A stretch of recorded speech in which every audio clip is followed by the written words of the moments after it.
สวัสดีโซเชียลแคมตอนนี้เราอยู่เซกองนะครับอยู่บ้านน้องแหวนสบายดีนะเว้ยสบายดีโซเชียลแคมหมอเบิ้ง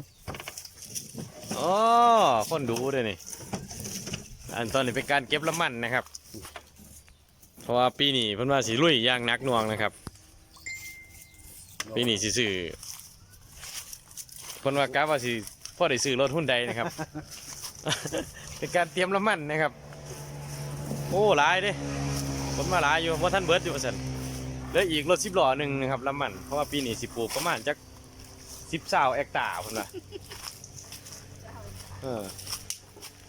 ผู้ใดสนใจละมันก็ติดต่อเพิ่นได้นะครับติดต่อครับทานนางแสงแก้วนะครับ มันเตรียมน้ำมันไว้หลายเด้อยู่ให้มันก็มีแตะล่ำงามๆถ้าหากสนอกสนใจก็ติดต่อได้นะครับฮะ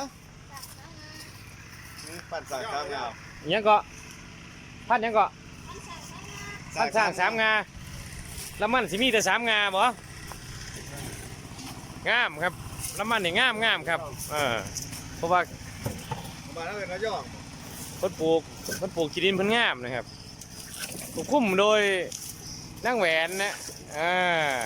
โอเคที่นางแหวน โอเคเร็วโอเคยกโป้ โอ้3 นิ้วเลยโอ้ยจะเป็นประท้วงของเขาว่า3 นิ้วสนใจติดต่อเพิ่นได้นะครับ3 นิ้วยกโป้